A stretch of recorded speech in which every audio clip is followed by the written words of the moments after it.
Mrpierso 86 here, diving into the expansive, huge, jam-packed world of Final Fantasy XI Online. This is a game that I'm sure for many, myself included, is a nostalgic bomb, like just so many memories. So let's get right into it. I played this game back when I just finished high school, and I played it through most of college and university when I had the time. This game I've played it on and off over the last few recent years, and this game has changed quite a bit. They've made it a lot more solo friendly, easier to accomplish things. Back in the day, for any of you who might have played this game, it was pretty brutal. The difficulty curve encouraged a lot of teamwork play. It was a very rewarding game, but you really had to put in the time and be ready to endure a lot of failures. So I'm really excited to dive into this. I was kind of on the fence about whether I was going to do a Let's Play for this. I'm definitely no expert at this game. I think the highest level I ever got to in the past was like 60-ish. So I picked a Hume character. There's a few other races: Elven, Tarutaru, Mithra, and Galka. The Elven tend to come from Sandoria. Bastok, or where the Humes and the Galka reside, and the Humes have really capitalized a lot on the Galka's strength for labor. There's a lot of racial tension there. And then we've got Windurst, which is kind of a magical, more of a magic heavy place. Tarutaru and Mithra are from here. We'll end up going to these nations eventually. So I think being a Hume, if you start off in the nation that fits your race, you also get a ring to start off with. So that's a nice little perk. So let's begin with Mrpierso in all his level 1 glory. This is us starting off. You really don't start with much. You start with a measly 10 gil and an onion sword and just this Hume specific clothing here. So, first things first, I'll try to go through some stuff here. There's so much in this game, and there's probably a lot of things that I'm either going to forget or I'm not aware of. Here's your home point crystal. You can eventually use these as teleportation points, which wasn't a thing back when I played, so that makes traveling in this game a lot easier, which I have to admit, mixed feelings about that, because yeah, I mean, it's convenient, but I remember the good old days where you actually had to do like what felt like real travel time to get around, and I don't know, I liked that. I'm like that with road trips too. I'm kind of a journey person. You know, I enjoy the journey sometimes even more than getting to the destination. So we need to go see, there's a person that just popped up on the map called Dulcie. We need to go trade her this adventurer coupon, which gets us a little bit of starting money, which I can tell you will not get you very far. For anyone who played this game in the past, this game used to be very unforgiving and very harsh. It really doesn't spoon feed you that much. A lot of things you kind of just got to figure out on your own or look it up online. Oh, another important thing is talking to these individuals here. They'll cast what's called Signet on you. And what Signet does is when we go out and start fighting monsters and such, depending on their elemental affinity, you'll actually get what are called crystals, typical Final Fantasy kind of thing. You'll get crystals from enemies. And what happens with those, you can sell them for money or you can use them for crafting. Have you come to undertake a mission? Yes, we have. So this is where the story missions come from. We're talking to these guys here. So what we're starting are the main story. Like before there were any expansions, there's a number of expansions for this game. It's 17 years old. So this is your first time going on a mission, is it not? Your first assignment is not a difficult one. The details are as follows. You must go to the Zarin mines in the western section of the mines district. Once there, you are to collect a report from the overseer. You can consult the mission section of the main menu to review your objectives. Speed and efficiency are your priorities. Dismissed. Okay, so when we say it's pretty much kind of a do-nothing mission, but as you'll see here, when you go to the missions tab, there's the nations, so that's like the main story missions. And then there's all these other expansions here, mini add-ons, all that stuff. And then we've got our regular quests here. These are like your run-of-the-mill side quests.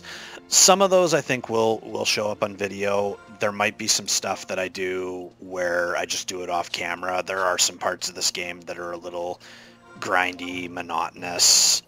So probably not everything will make it onto video just for the sake of time and all that, but I'll try to get a good portion of stuff on here.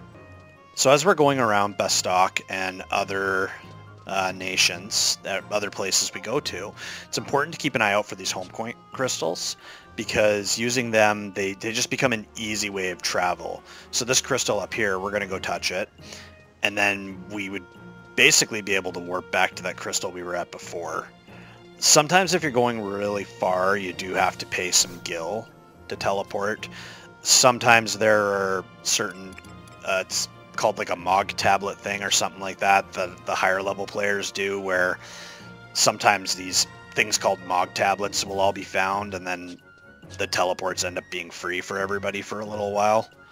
I don't know too much about that, but just something that I've seen pop up in messages before. There's just so much involved in this game that it's a little overwhelming, but I'm excited to do it. I'm excited to be playing it again, and it'll be really great to be able to go back and kind of watch these if I ever get that itch. I don't know, any of you who have played this, you ever get that, you quit Final Fantasy 11 and you think you're done with it, and then you get that itch and you're like, well, I guess we're playing again, against my better judgment.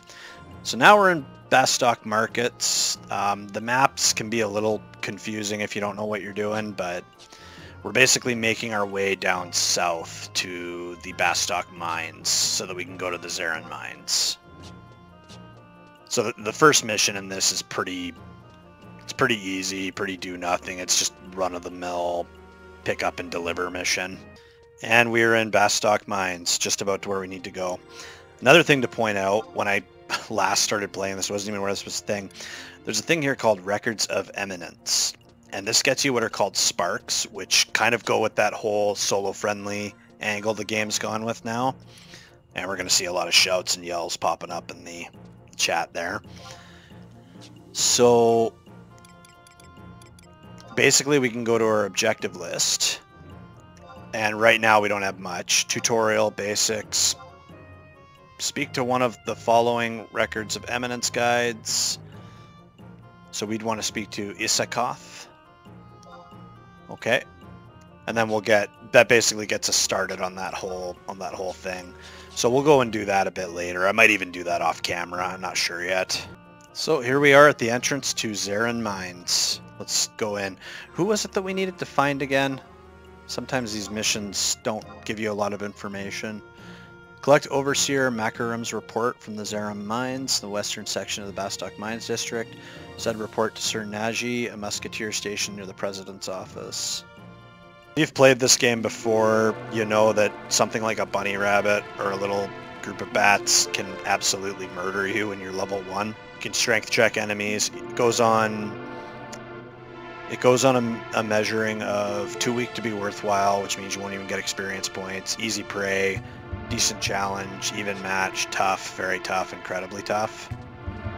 I'd really rather not die right off the hop. So a lot of times, if you look in the upper left corner, you'll see that there's an I-8. We need to get to H11. Now, we don't have a map of this place, but at the very top, there would be letters if we had a map. I'll actually change to a different map here, just so you can see. See how there's letters up top and there's numbers on the side, so it works on a grid system. So if you needed to go to, let's say, I6, you got the letter, or the letter I, and then go down to 6, and you'd know that you need to be somewhere in that square between Orr Street and the armor shirt icon there. So we don't have a map, but we're just trying to get to H11, which it's telling us in the top left that we're in H9, so we just have to keep heading south. So you have to look a lot of stuff up online. It's not a bad idea because sometimes quests have a lot of little steps that are easy to miss, and missions as well. So it's really good to make sure that you have all your ducks in a row before you start going somewhere really difficult and then find out, oh crap, I missed a step. Now I gotta go all the way back and go through all this hell over again. It's definitely a love-hate relationship with this game on a lot of things. It's definitely not a spoon-feeding MMO, that's for sure. I mean, I guess it kind of is a little bit now. It's a lot easier to advance, but they kind of had to do that with all the players that have stopped playing just with how old it is, that moved on to other things. Well, here we go. Macaron. Ah, you must be the courier. I've been expecting you. My report is ready. Be careful on your way out. Remember, you should give my report to Naji, one of the Mithril Musketeers on post at the President's office. Cool. Oh, we went the wrong way. Who's this guy? I wonder how he feels, knowing he's been picking at the same slab of rock for 17 years with no progress. Just coming out of the mines now, out of the tunnel area anyway. And now we're going to head over to the metalworks, which is where the, it's another thing they don't tell you. It's where that president's office is, where this Naji character is. We got to deliver this report to. The world in this game just fascinates me. There's so much to explore. There's so many little secrets, little love letters to people that like to explore and just find those little things that don't really necessarily mean anything, but they're just fun to look for. We'll see that more as we actually get outside. I just want to get this first mission done. But like, there's a lot to see. You'll go out to an area and you'll find like a hidden tunnel or cave that you didn't know about. Some of the dungeons don't even show up on the map either. Like, they're just hidden, waiting for you to find them. I mean, obviously you can look up online and find out where the locations are, but yeah, there's just really excited to go through it. It's definitely a unique experience. I've played Final Fantasy XIV before as well, and I'm not bashing FF14. I have full intentions to go back and play that. I was just starting Stormblood when I quit. Just got pretty busy and needed to take a break. But it's a great game, but the world just never captivated me quite like this one did. I know we haven't really done much yet or even gone outside yet, but yeah, you'll see. It's an interesting world to explore. As I'm sure many of you people that played this game before notice, like, there's not a lot of people really playing this game anymore. We just gotta wait for the elevator. Oh, this one's coming down. But there's not a lot of people playing. Like Asura is a pretty... The server that we chose is a pretty big server. There's still a lot of people that play, like... Whoa. Crotch shot. Like, let's just take a look at the server right now. There's over 2,000 people on the server right now. I'm not sure how many of them are AFK, but there's a lot of people that are still playing, which I think is pretty impressive for a game of this age, but it's definitely a far cry from how populated it used to be. I used to play on Diabolos, was the server I played on, and that server doesn't even exist anymore. I think it got merged into a different server. And here's the guy we're looking for, right here. This area is off limits to... Oh, you've brought the report from the Zarin mines. I'll take that. This was your first mission, wasn't it? Good work. Normally we... Oh, someone's coming. Sir Lucius, how may I help you? Naji, you mentioned a report? Yes, sir. This adventurer just brought the last one. I was going to bring them all to you later, sir. Show it to me. And I didn't even snoop and read it. So more and more Galka are starting to believe in their Tailkeeper's return. The Tailkeeper, sir, but I thought that was just some Galka myth, sir. If that were only true, I received reports that the Tailkeeper is already back among them. These reports, keep bringing them to me, Naji. We would not want to bother the President with such trivial matters. Yes, sir. As for you, adventurer, you have done well. Bastok needs more people like you, willing to make deliveries that the rest of us are too self-important to do. No problem, Thur. I lived a thurf. Wow, not many people get to speak to Sir Lucius after their first mission. He must see something in you. Keep up the good work. Or he just happened to bump into me when he was on his way out to go for a smoke break. Cool. So we're done. You hear that little victory tone. You'll hear that a lot. So that mission is officially finished. So now that we've finished a mission, we are going to go outside and we'll go through some of the combat. As a warrior with no real abilities or anything to offer at this point, other than an onion sword, there's really not going to be a lot that I can show for combat, but just give you a basic gist of how it is and how the battle system is.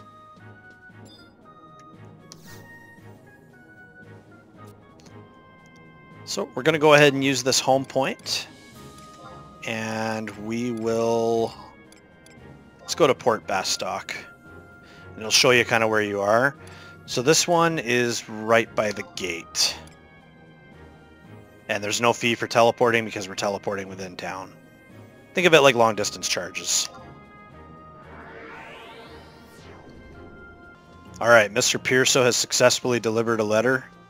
I wonder if he'll actually give us the second mission. We'll check into that later. Okay, deep down we're all a bunch of brutes, and we all know why we really came here. To see stuff get fucked up.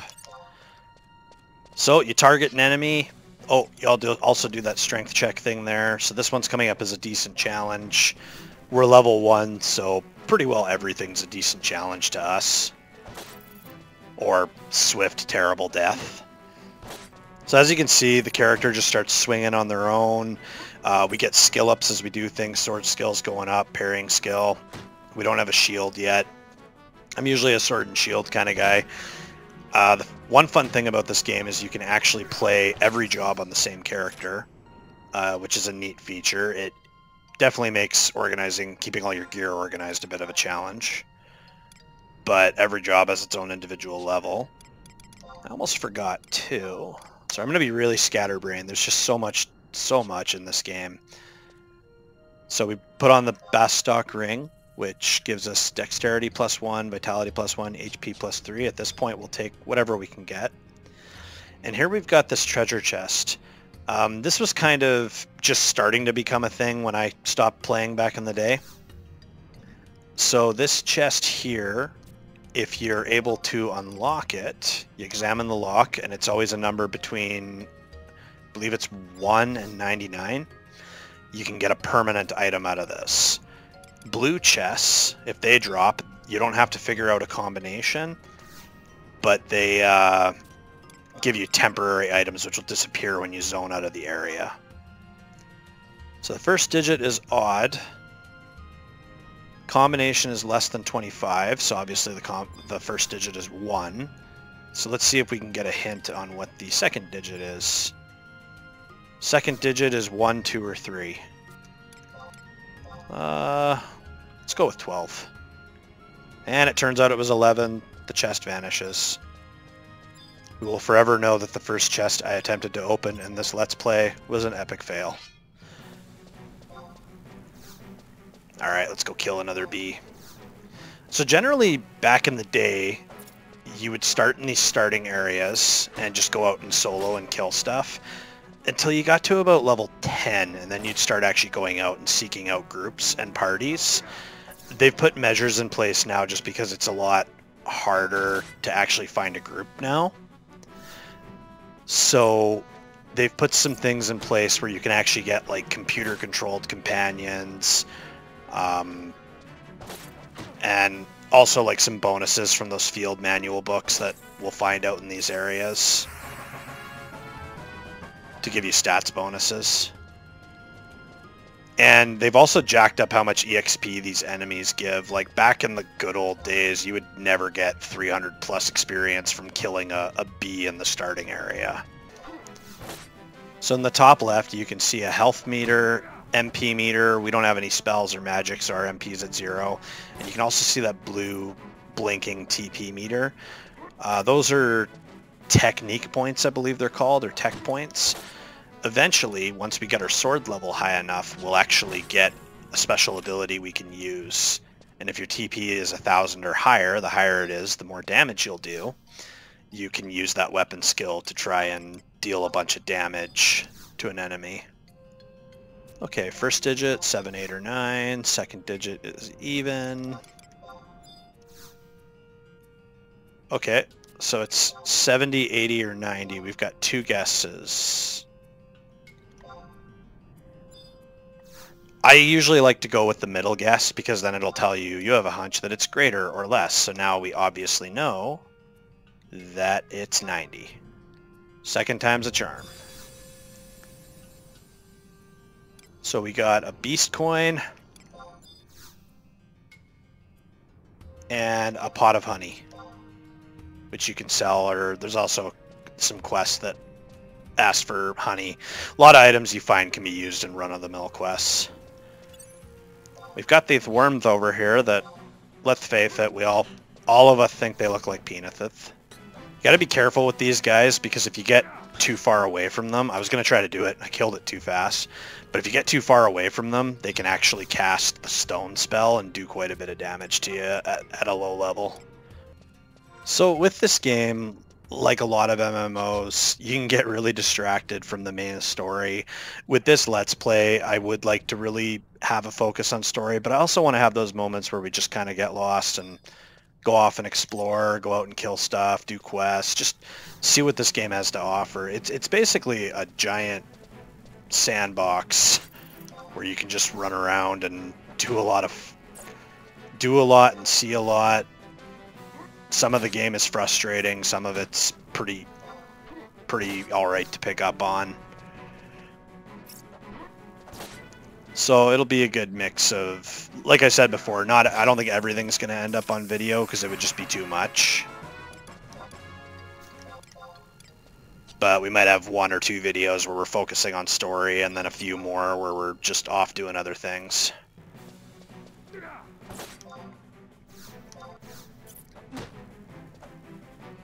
So basically what you're seeing here now with just going out and indiscriminately killing stuff is how you start just about any job. You want to get through those first few levels and pick up some items if you can. Like we're getting some honey, we're already getting some crystals. And this here is the blue chest I was talking about, so you don't need to enter a combination. So you get a temporary item, potion +2. So it's a good idea to pick these up, even if you're a really high level and you're fighting a bunch of low-level enemies, because let's say you're playing a mage and you're mass nuking, firebombing a whole bunch of enemies trying to get certain items from them. Well, you're going to use up your MP doing that. So if you're picking up, let's say, temporary ether items, you can use that to restore your MP points instead of resting.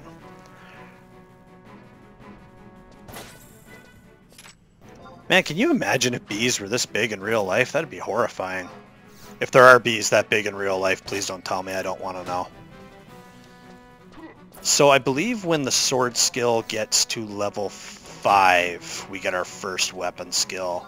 So I think we'll try to get that, and then I think we'll probably wrap up this video.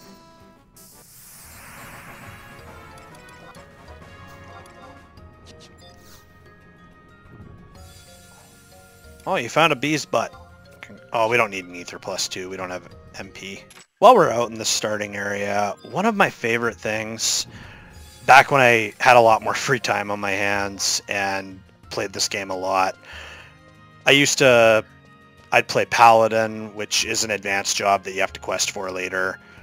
Basically sword shield knight that can do some healing and such and plays as a tank. And I'd also play as white mage, the healing job. And I liked coming out to the starting areas back when the community was a lot more populated. With how difficult this game was, and I've heard a lot of other people say this too, it was such a difficult game in the past that you had to band together, you had to cleave together to really succeed and get anywhere. So the community, most of the people, I mean, you still got the odd asshole here and there, but most of the people I met were all too happy to help you. You reached out and helped just about anyone you saw because you never knew when you were going to be that one that would need help. You always want to pay it forward. Nowadays, with the game being not as populated, you don't see that as much, which I find really disappointing because that was one of my favorite parts. But I used to go out into the starting areas, and if I saw like a lower level person struggling, I would jump in to help. You can't go in and just start attacking the mob that they're fighting unless they call for help. But you can go in and start healing them. You can, you know, just kind of try to be that big brother figure. Damn it. This is why we can't have nice things. And the game does have a day and night sequence as well too. As you can see, it's starting to get dark out. There's also an in-game clock, which I don't think shows up when you're in battle. So there's an in-game clock, which is considered Vana'diel time. And then there's, of course, real time, which is real time wherever you live. Alright, so we got our first weapon skill. So if we go to abilities, you can see that we've learned... Oh, that's Mighty Strikes. That's the, like, ultimate... Used to be called the 2-hour ability. I think it's, like, 1 hour now, where it's got, like, a 1-hour cooldown. Each job has one. Turns all melee attacks into critical hits. And then for weapon skill, we've got Fast Blade. And one cool feature you can do is you can make these little things called macros. Now, it's going to have a whole bunch of sample macros here. I'll clear those out later. Flast, can't spell. Fast Blade. WS for weapon skill. There's probably a... Oh, wait, never mind. So if you wanted to, you could even put like some kind of message that would come up, like a battle cry, like, you know, take this, or die, or spaghetti, whatever the hell you want to yell. But we're just going to have it just do the actual attack, because we probably get sick of seeing that come up repeatedly. So there you go. Fast Blade. Overkill. So it's going to be 64 or 74, and we've got 2 guesses, so let's go for it. Alright, 74.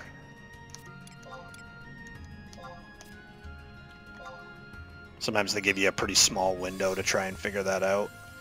So let's see what loot we got. We got a tunic, which a warrior can't wear, but we can still hold on to that for other jobs, or sell it, whatever the case may be. Pair of mitts. And Flask of Echo Drops, which cures silence.